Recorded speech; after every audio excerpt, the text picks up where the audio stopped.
Dear students, आइए पढ़ते हैं वंशागति तथा विविधता के सिद्धांत। ये हमारा टॉपिक है जेनेटिक्स का, यानी अनुवांशिकी का, क्लास 12 बायोलॉजी का। यहाँ एनसीईआरटी के अकॉर्डिंग हम लोग लाइन बाय लाइन इसको एक्सप्लेन करेंगे और समझेंगे कि कौन कौन सी बातें कही गई है वंशागति तथा विविधता के सिद्धांत में।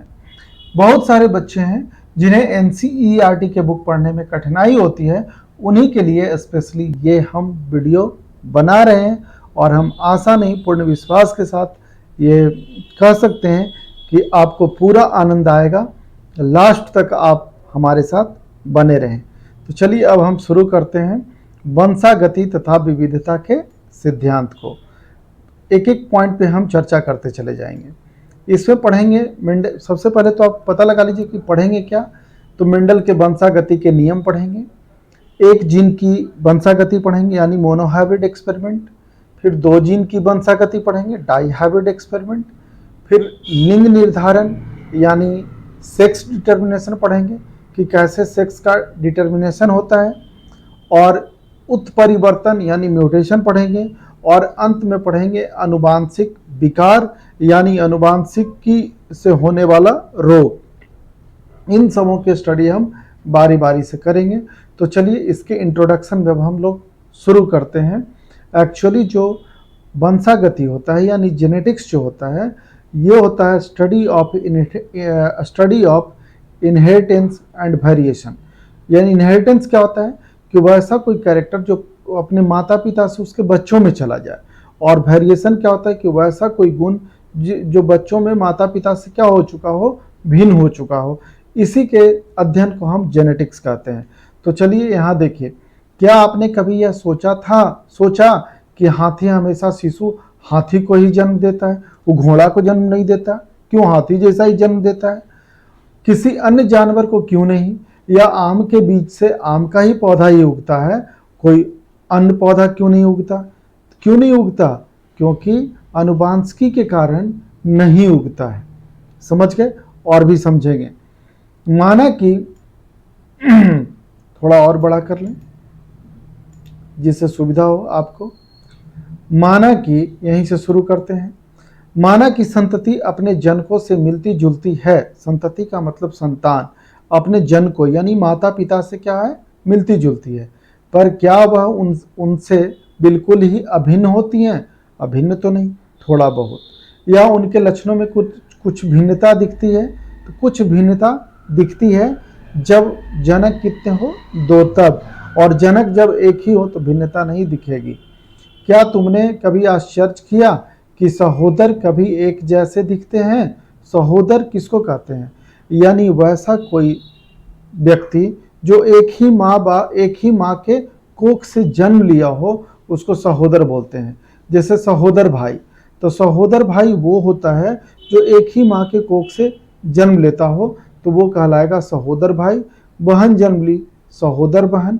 भाई बहन भी हो सकते हैं जो एक ही माँ के कोख से उत्पन्न हुए हैं। क्या तुमने कभी आश्चर्य किया कि सहोदर कभी एक जैसे दिखते हैं या फिर कभी अलग अलग क्यों दिखते हैं? तो सहोदर कभी कभी एक तरीके का भी दिखते हैं जब क्या हो, जुड़वा हो तब। और जुड़वा कब? सामान्य जुड़वा हो तो एक तरीके का दिखेंगे, असमान जुड़वा एक तरीके के नहीं दिखते हैं। ठीक है? क्यों दिखते हैं, कारण क्या है इसके पीछे, उसी वजह को तो ढूंढने का हम लोग अब प्रयास कर रहे हैं। किस चैप्टर में? इसी चैप्टर में, अनुवांशिकी में। जीव विज्ञान की एक शाखा है जिसका नाम है अनुवांशिकी यानी अनुवांशिक विज्ञान। ऐसे तथा इससे संबंधित अनेक प्रश्नों पर विचार करती है और ऐसे प्रश्नों का उत्तर भी देती है। इस शाखा में वंशागति यानी वंशागति का मतलब हो गया कि कैसे कोई गुण माता पिता से उसके बच्चों में जाता है, और विविधता कौन कौन से गुण हैं जो बच्चों में माता पिता से भिन्न हो गया। ठीक है? दोनों का अध्ययन होता है। तो कोई आपसे पूछे कि अनुवांशिकी क्या है, तो अनुवांशिकी जीव विज्ञान की एक शाखा है। इसमें क्या करते हैं, इसमें इस शाखा में वंशागति और विविधता दोनों का अध्ययन होता है। अर्थात यह विचार किया जाता है कि जनक और संतति के लक्षणों में सामान्यता या असामान्यता क्यों होती है? इसी का जवाब मिलता है हमारे पास अनुवांशिकी में। तो अनुवांशिकी का जब आपको डिफिनीशन लिखना हो तो आप कैसे लिखेंगे?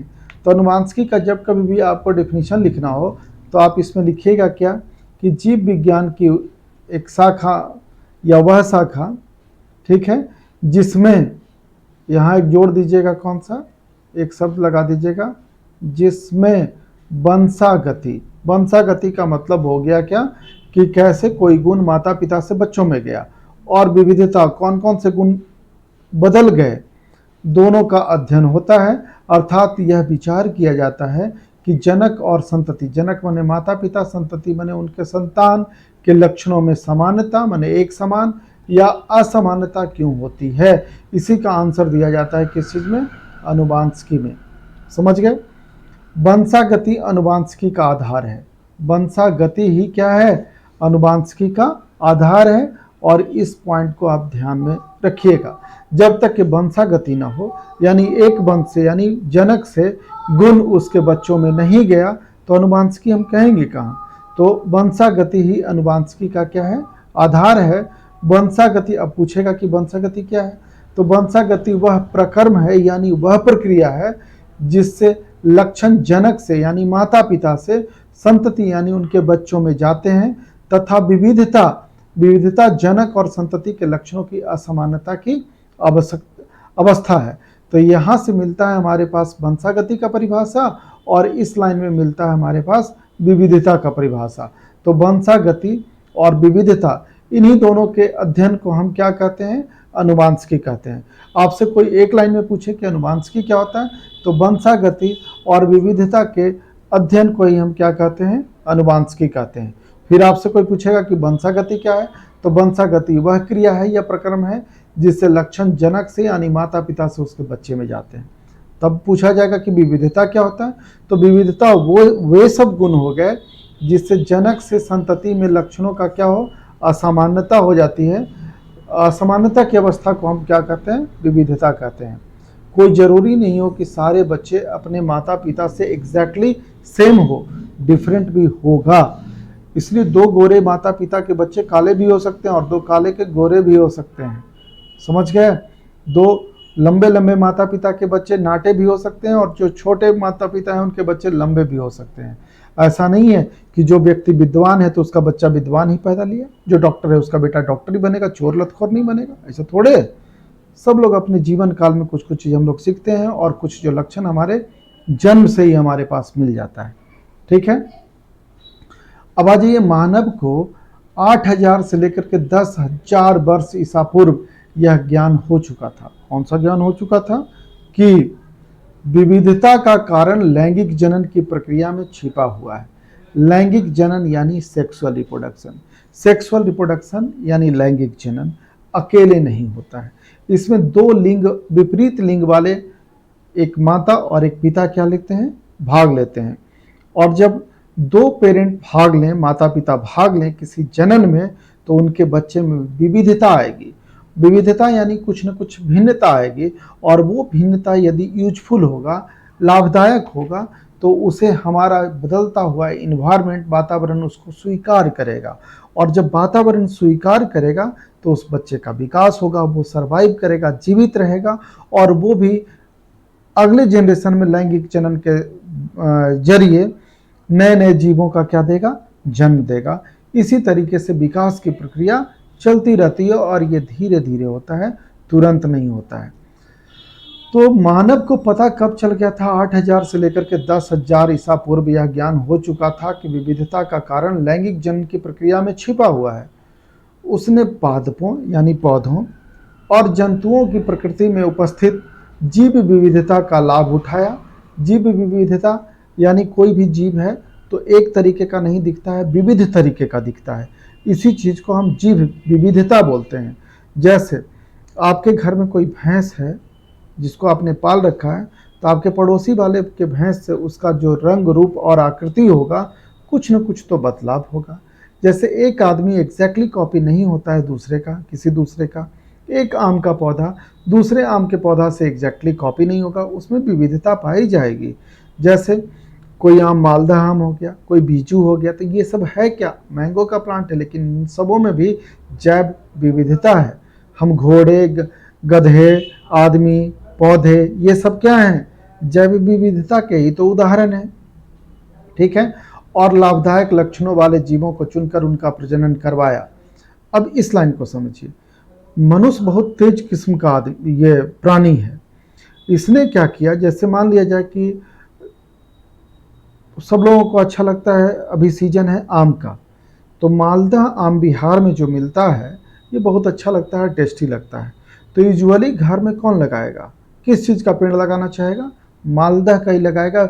किसी दूसरे खट्टे आम का वो प्लांट नहीं लगाना चाहेगा, उसको एलिमिनेट करना चाहेगा। तो मनुष्य अपने यूजफुल चीज़ों को सिलेक्ट करता गया और नॉन यूजफुल चीज़ों को छोड़ता चला गया, उसको उगाने से वंचित कर दिया। ये पौधों के केस में हो गया। अब देखिए गाय के केस में, देखिए जो हमारे यहाँ मगही गाय मिलती है उसका दूध का प्रोडक्शन कम होता है, लेकिन जर्सी गाय का देखिए ज़्यादा होता है। तो अब कितने घरों में आप देखिएगा कि मगही गाय को पाला जा रहा है? नहीं, बहुत कम। एक आध दो लोग शौकीन होंगे तो पालते होंगे, नहीं तो हर एक घर में या जो खटाल वाले लोग हैं किसको पालते हैं? जर्सी का। क्योंकि डिमांड किस चीज़ का है? लार्ज प्रोडक्शन को, ताकि इतने लंबे पॉपुलेशन को क्या दिया जा सके? भोजन दिया जा सके। समझ गए? तो उठाए, तो अब फिर से पढ़ते हैं इसको, आप समझिएगा। मनुष्यों ने क्या किया, ये उसने आया है किसके लिए? मनुष्यों ने पादपों और जंतुओं की प्रकृति में उपस्थित जीव विविधता का लाभ उठाया। यानी वैसा जीव विविधता वाले प्राणी को चूज किया जिसमें सब कुछ यूजफुल कैरेक्टर था, जो उसके लिए लाभदायक था, और लाभदायक लक्षण वाले जीवों को चुनकर उनका प्रजनन करवाया, यानी उसकी संख्या भी बढ़ाया। जैसे मगही गाय का आजकल प्रजनन कौन करवाता है, लेकिन जर्सी गाय का प्रजनन कराता है ताकि ज़्यादा से ज़्यादा मिल्क का प्रोडक्शन हो सके, तथा उनकी इच्छित लक्षणों के जीव प्राप्त किए। उदाहरण के तौर पे देखिए, पुरानी जंगली गायों कहीं रहे थे, कृत्रिम चयन और उनको पालतू बनाकर हमने क्या किया? हमने, एक मिनट इसको थोड़ा बड़ा कर लें, हमने क्या किया भाई? आज